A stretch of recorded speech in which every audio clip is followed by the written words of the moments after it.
Rob, good to see you again. Could you introduce Null Venture? Yeah, thank you, Cormac. Nice to be here. Yeah, absolutely. Null Venture, we've been around for a while. 2012, we established the company. Pretty clear mission, I think, in terms of supporting really other technology companies where they need a very safe pair of hands to help with them with their software development. And as it turns out, as well as being a team of 25 software engineers, reality is we take great deal of time and care to understand our customers and their business needs. So we always say, look, we're a technology company, but the commercial drivers are the interesting thing for us, and then we'll come up with the technology to suit. So, great company. I love the people I work with. Some of the people I've worked with for actually 20 years. Um, and we have a really good eclectic group of clients and also a very diverse team of people. Nice. Okay, Mm. perfect. And how did you I want to understand a bit about how you started this? So, yeah, what was the inception? What did that route look like? Well, okay, so I think it was back in early 2007. I was actually working with a B2B SaaS business that was in the sort of cybersecurity space. And there was a very intelligent, challenging young guy in that company who ended up becoming the CTO, who ended up establishing Null Venture about the same time that company had an exit. Okay. And then he ran the business for a while. Antti Viikman, great guy. And then he asked me to come in as a gun for hire CEO about 9 years ago so that Mm, I could take care of the business admin and he can really focus on adding value to the clients in terms of being the technology troubleshooter and architect. And we brought some people from that business as well into here mm, after they'd been acquired and managed to grow really good, good team of people from there. So yeah, so it really was a former client, you could say, who started the business. Yeah. mm.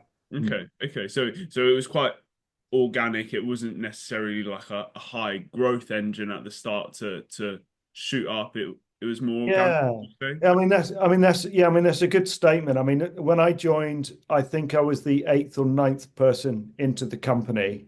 Mm, And we're now Uh, I think it's 24 software engineers, myself, Antti, and an HR manager. And we've grown obviously the revenue, and the human resources, the client base has become much more international over that time period as well.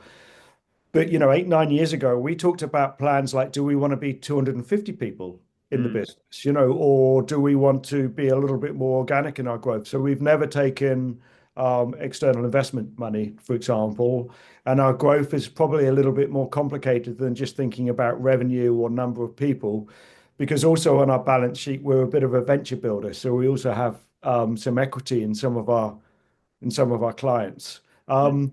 Rightly or wrongly, I don't know. I mean, you could say, could we have grown faster? Yes, we could. Have we seen competing companies that have actually grown the business and exited? And you see a lot of relatively bespoke software development houses that, doing outsource work that will grow like we did, 8 to 25, and then they'll exit. Once you get to about 25, 30 people, they might sell to a bigger competitor.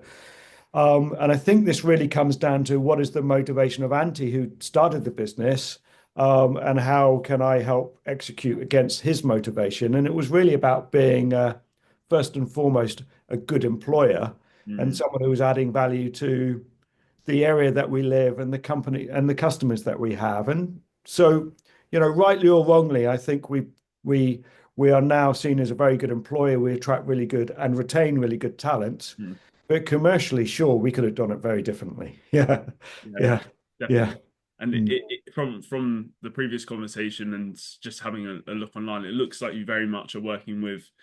So you're working with the employees that you want to work with and the top talent, but you're also working with the clients that you want to work with. Your Yeah. And client. I mentioned a eclectic group of clients, but for example, the call I did just before today's session, what I loved about it was it was around nature and nature, and basically a technology to enable entrepreneurs to do more with nature-based solutions. So when we're doing something that has a lot of meaning, it's Mm, very motivated, very much a motivator for our team. Um, and we get to play with new technology, etc. But we're doing it for a good reason. It's not necessarily always for profits. It can be a non-profit, or it can be a for-profit that actually is looking at impact, etc. as mm, well. Now, obviously, in the context of what you're doing, Cormac, and the fact that you work in the fintech space and the insurtech space, that doesn't rule that out either. mm, So, one of our key insurtech clients, part of the meaningfulness of the work that they do, as well as disrupting the insurance industry and sort of democratizing, to make sure people do have correct cover and paying the right price, etc., is it also gives the clients a choice when it comes to a choice regarding sustainability or the CO2 emissions based on their choices. And we can reward them, we hope, in the long term by nice. saying, uh, in this case, choose to go by ship rather than by air, for example, right? And the insurance will be cheaper, but also you'll save on CO2 emissions. So that's not quite executed yet, but those sort of things motivate us in terms of bringing those choices to the customer's customer as well. Mm. Yeah, yeah, very nice. Okay, so I can see how the cycle benefits everyone that's involved, from the employees to the clients to yourself to the end users Yeah. as well. Okay, so taking this approach of having or working with people that have an outside mission from just generating more money, how Mm. has that then affected your client acquisition channels? Has it made it easier? Has it made it harder? Yeah, I mean, client acquisition channels, that's a big subject, right? So when we think of channels, we are normally thinking of perhaps third parties or, other people that can help us with that. But if we also think about there's mediums as well and really broaden that out, it's where do we get most of our work from? Referrals, repeat business. Hmm. And when we talk about referrals, that could be people in our ecosystem. So it could be an incubator, an accelerator, it could be an investor, it could be another tech partner, Mm, it could be another supplier of that client in some way where they see that we can offer some value to them, whether that's because they need um, to develop an MVP or proof of concept, or it's because they have fallen behind on their delivery on the roadmap. So we can go in and do things end to end. We can go and do things discreetly to augment the existing team. And mm, the reason I bring that up is think about all of the different stakeholders that would be involved to make sure a company is successful, that they're doing things cost effectively, that they're not over committing to something like a long-term employee, for example, where you can use a contractor. And that means that we have lots of different channels that can make those referrals for us mm. based on having first-hand experience of using us. Yeah, yeah. So they've changed companies and they want us to come to the new company with us. They've changed division in their business. They've changed product outlook in their business and they want us to come and help that. They've changed technology and they want us to come and transform that. Or they've invested somewhere and they think we're not really too happy about what's going on at the moment. Let's bring someone else in to help. So, Mm, uh, so the acquisition channels are very much about very much about personal network, yeah. but you can create a personal network. You can expand your personal network, and you do that because we're all connected somehow to someone.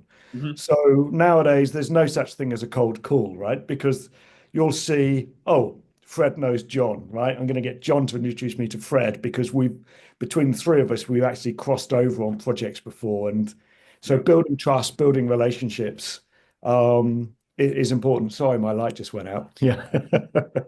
Yeah. So We have it's energy saving light bulbs, so you can't. I have to move around. Yeah. yeah, Mm. fine. Yeah, so it's very much being in the network, in the space, making Yeah. sure you're delivering great value. But I think what you touched on the end of being able to then grow your network or grow your referrals is key, because a lot of businesses will tend to just almost sit on their hands and wait for referrals Yeah. when referrals are their only route to grow. So if you did turn a corner and say, actually, we really want to go for accelerated growth this next year, and we want to double in Mm, size, mm. then you could just go out and build more of your network and still follow the same sales channel. You Yeah. don't need to necessarily start just cold calling people all the time and stuff like that. Yeah. So I think that's Yeah, and there's not a really there's no direct straight line. I think it's very difficult for our business where we effectively are helping build other SaaS businesses. mm, So, you know, we're doing the bespoke custom software development, etc. But some of our clients probably have a straighter line for business development. They can talk about lifetime value of their customer, they can talk about cost per acquisition, they can talk about how um, you know, online advertising, SEO versus SEM, you know, what the, you know, because they can basically see who's self-activated the software, who's put their credit card details in and started subscribing. Our sales cycle's a bit more complicated, and it really starts with qualifying the deal. yeah, So we can have, I don't, in a way, I don't want 1,000 leads a day. I want one qualified lead yeah, per yeah, month. And what we mean by qualified lead is, um, and I'll come to how we can find a qualified lead in a minute. But if we have what we think of it, what we would regard as a qualified lead is they have money, and it mm, sounds brutal, right? So they have money so that they can actually, they've got investment money to develop a new product. They've got revenue stream coming in so that they can attract investment money to develop a new product, whatever it might be. So there's funding in place. Now, that's a qualified lead for us, but it doesn't mean we don't speak to them before they're ready. So we can go to events where there's startups that might be a year away from getting their funding. yeah, But if we meet them at that point, we give them value, we give them help in terms of understanding the product roadmap or how mm, to present the technology choices to an investor or something like that. They'll remember us as being the good guys, right? And that we're not just in it for short-term gain. mm, But yes, funding. The other one is, are they open to outsourcing? So we don't like to position ourselves as a typical outsourcing business because you can go to quite frankly, cheap labor countries mm-hmm, for outsourcing if it's just about price on that point. But when we talk about being quite impartial on things like the technology choices that fits your business model, that mm, will allow you to actually hire your own people in the future and not just have to use us and rely on us. yeah, So we talk about really low barriers to entry, like open source microservices, you know, very little in terms of licensing costs, very popular in terms of people will want to work with those choices. So we think quite long term and we offer very good quality, etc. And when we're talking about fintech and insurtech and regulated industry, that's very important as well. So we talk about being a technology partner, mm, and we've even co-invested in some cases. Yeah. yeah, And we talk about augmenting a team. So we're not saying you can use us as a virtual CTO, you can use us as the virtual full stack development team, you can use us as the maintenance and DevOps team, mm, but you can turn the tap on and off a little bit with these things because as you grow, you get your own CTO, you get your own maintenance team, you get your own, say, UX design or something like that. We'll fit in and work around you. mm, And then we've often been quite a constant for our clients. Now, that's kind of thinking about startups and scale ups. The other side of it is you get very large businesses or organizations, public and private sector, who have a project that needs to be delivered. So we'll just fit in with their methodology and we'll have someone who can run on day one rather than having to learn the ropes because we mm, tend to be a little bit older and a bit more experienced. yeah, Mm, yeah, yeah. yeah, Mm. definitely. Yeah, I think it's interesting because your sales cycle, your sales approach is similar to ours in that regard of it's not we're not selling a out of the box offering or product. It's Yeah, not. one size fits all, right? Yeah, Mhm. yeah. Yeah. So you have to. So it has to be one people that have the plans of doing Mhm. something new. So for us, Yeah. it's plans of growing. For Yeah. you, it's plans of launching a new software. Uh, Mhm. and then it's working out, okay, well, do they want to do that all internally? Do they feel like they can do it all internally? Mhm.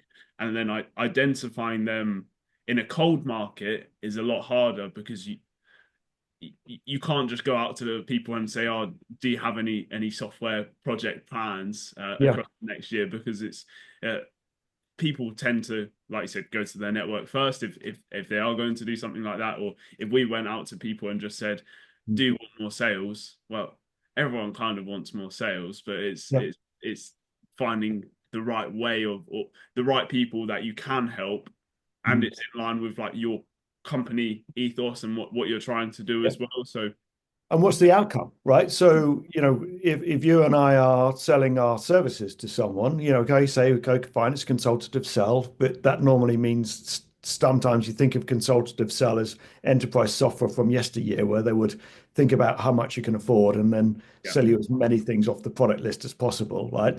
yeah, And in our case, it's much more bespoke mm, and it's tailored to the individual and the outcome that they want to get. Now, if they then go and try and compare the services of Cormac or Rob, they might think, well, hang on a minute, I can get someone in India or Eastern Europe to do that more cheaply. But mm, will they have the same outcome? Will they actually get the expectation and the relationship built from the first point of contact correctly or not? yeah, Um, and the outcome for us is normally that we want to see our clients um, growing, being profitable, attracting investment, attracting good people, keeping happy customers, etc.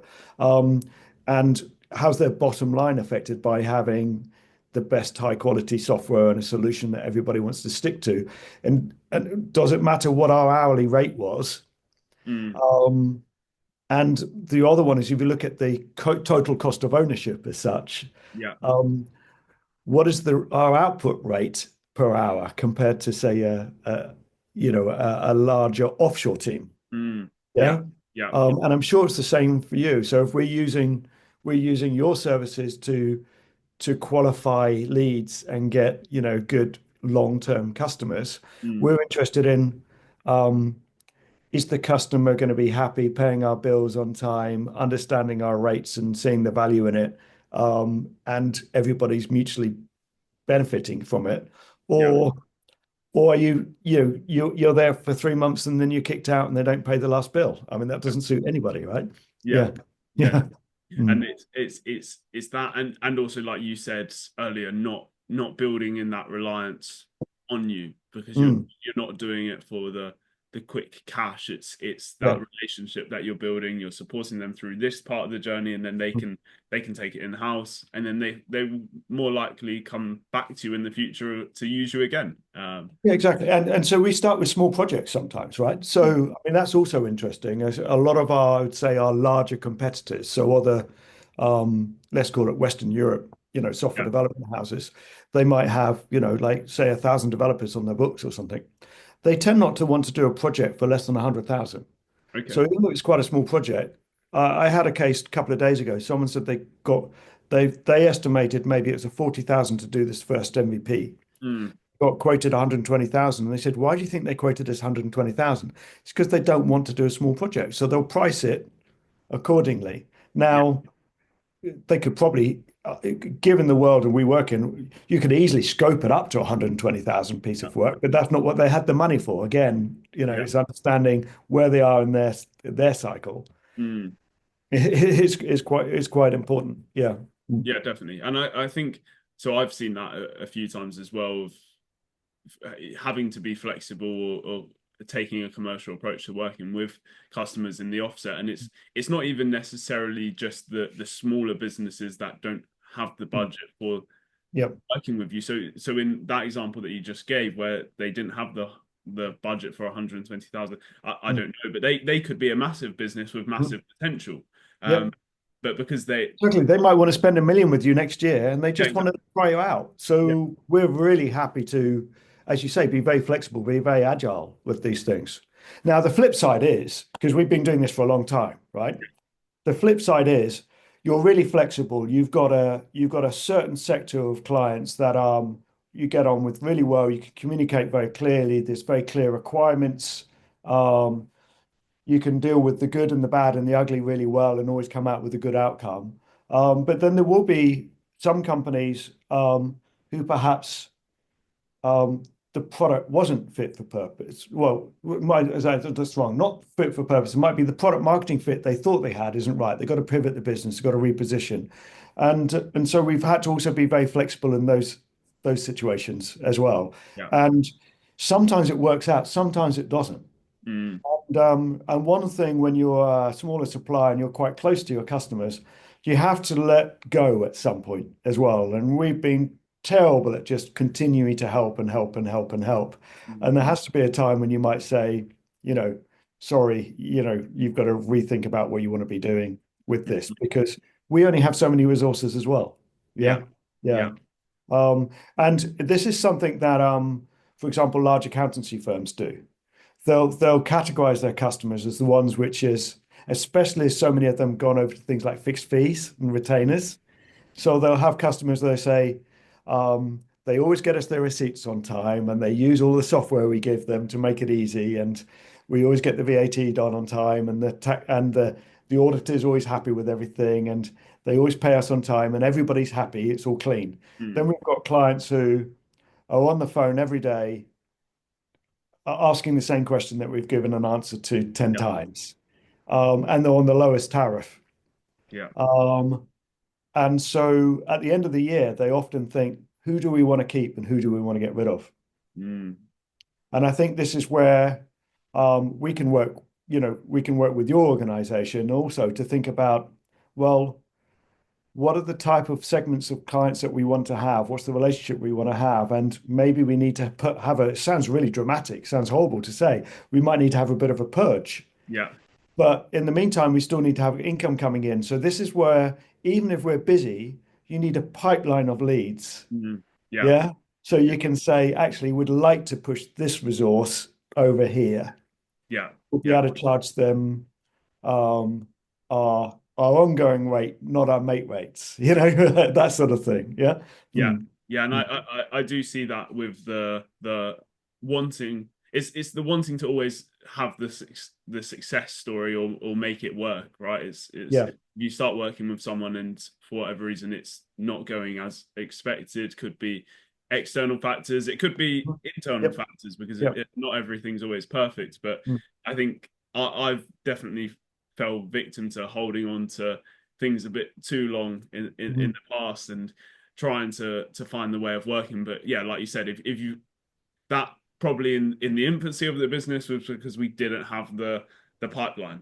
So I hold on to everything and it would mean that my lower paying clients are taking up all of my time and not letting me be able to bring in higher paying clients. So and the only way to fix that is by having a strong pipeline.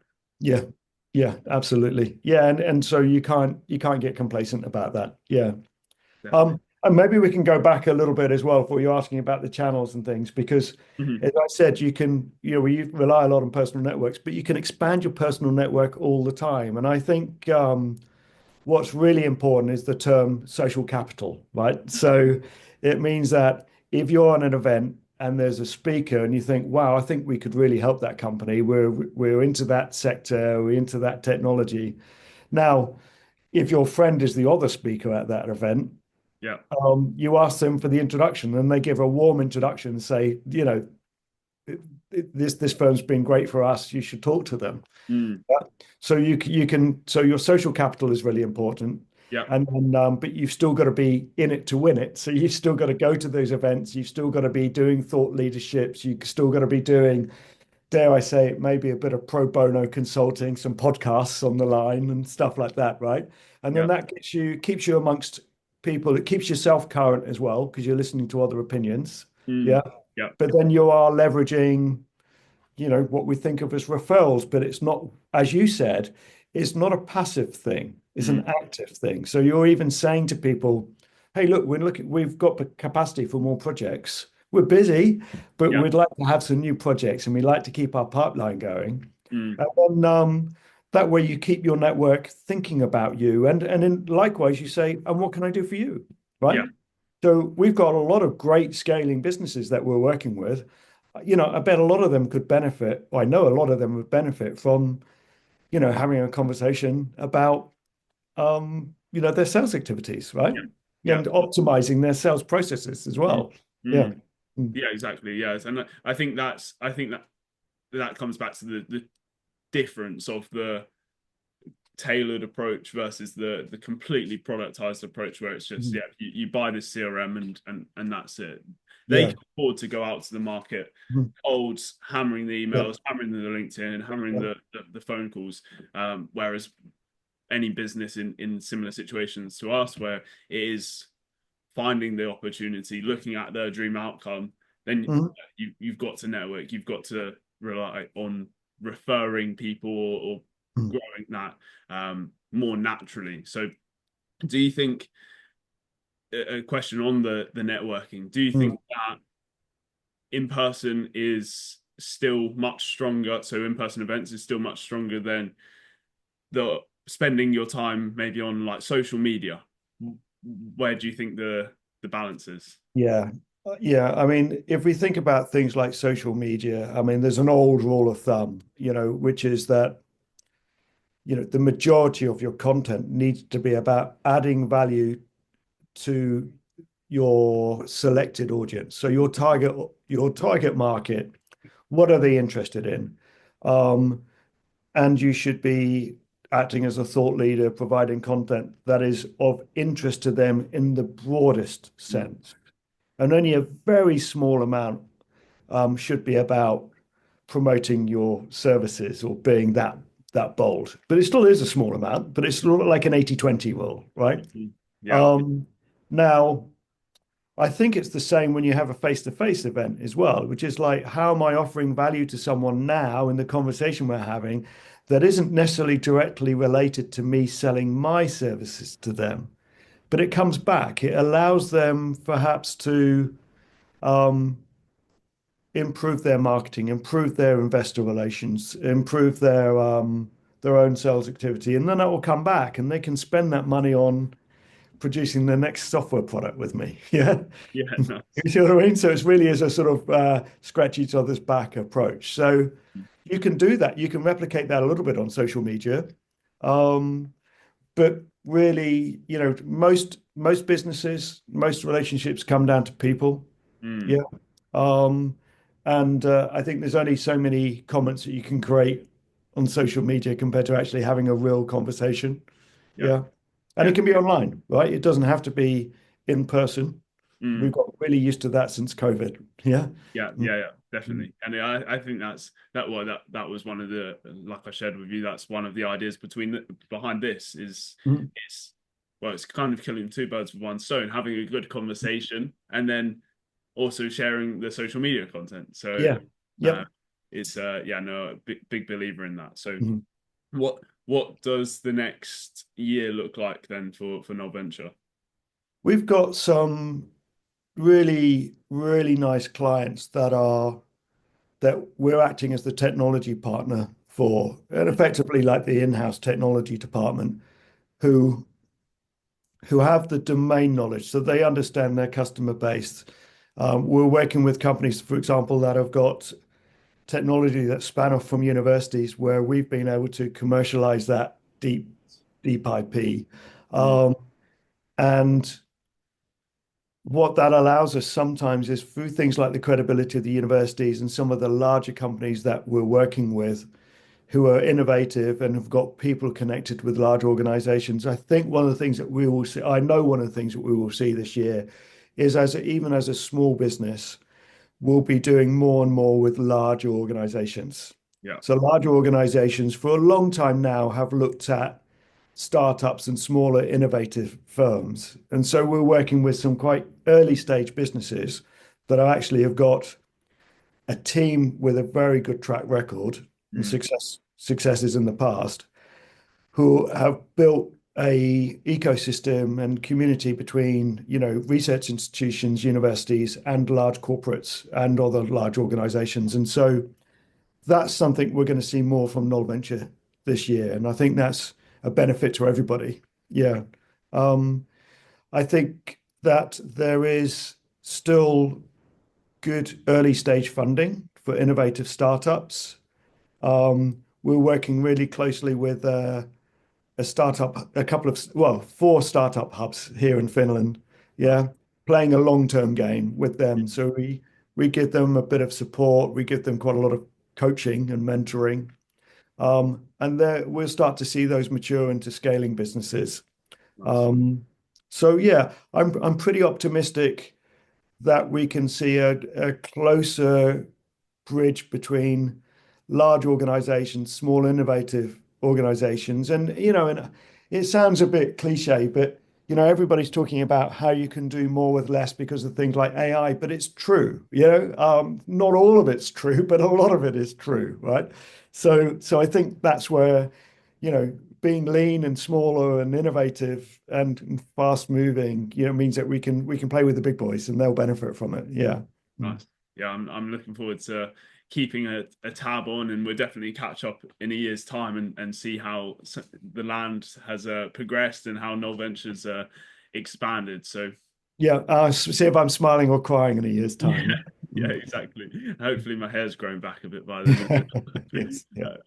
Perfect. Well, Rob, where should people check you out? Where should people find you? I'll put some links in the description. Yeah. But yeah, So, I'm branded today. So Null Venture with a W in the middle, nullventure.com. You can read some case studies. And what's really important with our website, I mean, we spend far little time actually looking at our own digital presence because we're mm, helping everybody else all the time.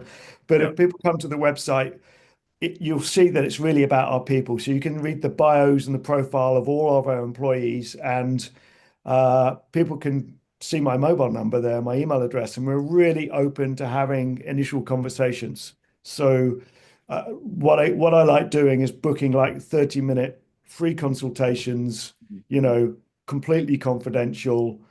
We can talk about anything, fundraising to technology, and then we just see how we get on and see how we add value to nice. one another. So really very open to hear from anyone in our ecosystem, customers, suppliers, partners. Yeah. Perfect. Well, yeah, people should check you out, and yeah, we're catch up in a year's time. Thanks for coming on, Rob. Wonderful. Thank you, Cormac.